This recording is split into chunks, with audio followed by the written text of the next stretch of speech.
Okay, మురళీశక్తి ప్రేక్షకులకు నమస్కారం. నేను ఈరోజు ఇప్పుడే మన కన్నప్ప సినిమా చూసాను. మంచు విష్ణు ఎప్పటి నుంచో దాని విపరీతమైన పబ్లిసిటీ ఇస్తున్నా, అసలు ఎలా ఉంటుంది ఏంటి అనే సినిమా చూస్తే శ్రీకాళహస్తి సినిమా గురించి తీసుకొని అక్కడ పండితులను తీసి బాగా స్టడీ చేసి వాళ్ళతో తీశారు. ఈ సినిమాలో ఏంటంటే అంతకుముందు భక్త కన్నప్ప అని కృష్ణరాజు సినిమా వచ్చింది. అయితే అందులో చాలా కల్పితం ఉంది. ఆ కల్పితంలో మన రావు గోపాలరావు వీళ్ళందరూ ఉన్నారు, కానీ అది పెద్దగా అనిపించలేదు. కానీ ఇక్కడ ఒరిజినల్ కదా, ఇప్పుడు జనరేషన్కి తీసే విధంగా నేను తీశానని చెప్పాడు విష్ణు.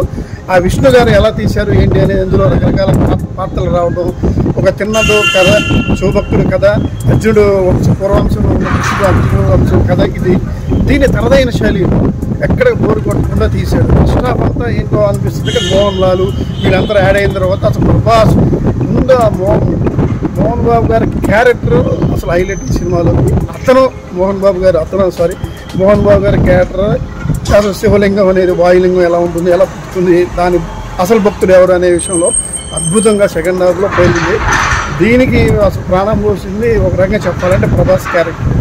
ప్రభాస్ రుద్రుడు అవతారంలో శివుడు పంపించిన రుద్రుడిగా వచ్చేసి ముగ్గురికి జ్ఞానోదయం కలిగించేలా, ఆ భార్యకి, విష్ణుకి, శివభక్తుడికి, అక్కడ అందరికీ జ్ఞానోదయం కలిగించేలా చేశాడు. అది ఎలా చేశాడు ఏంటి అనేది సినిమా చూస్తే మీ జ్ఞాపకం అవుతుంది. ఎందుకంటే కన్నప్ప అనేది అందరూ తెలిసిందే, దాన్ని ఏ విధంగా చేశాడు ఇప్పుడు జనరేషన్కి కొన్ని గ్రాఫిక్స్, CGS గ్రాఫిక్స్ చేసి ఒక అద్భుతంగా తీసాడని చెప్పొచ్చు. ఏదైనా చిన్న చిన్న లోపాలంటే పురాణంలో చాలా ఉన్నాయి. ఈ శివపురాణంలో ఒక రకంగా ఉంది, కాళహస్తి మధ్యలో ఒక రకంగా ఉంది.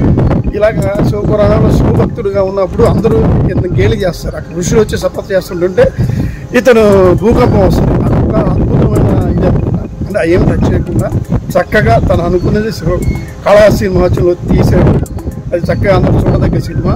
ఇందులో ప్రతి హిందూ మెచ్చుకోదగ్గది. ఇందులో కాంట్రవర్సీ ఏమి లేదు. ఈ మధ్య అది వచ్చింది ఇది వచ్చింది బ్రాహ్మణ ఇజామే అన్నారు, అసలు ఏమీ లేదు. ఏది ఏమైనా ఒక మంచి సినిమా తీసేయాలని మనం చెప్పాలి.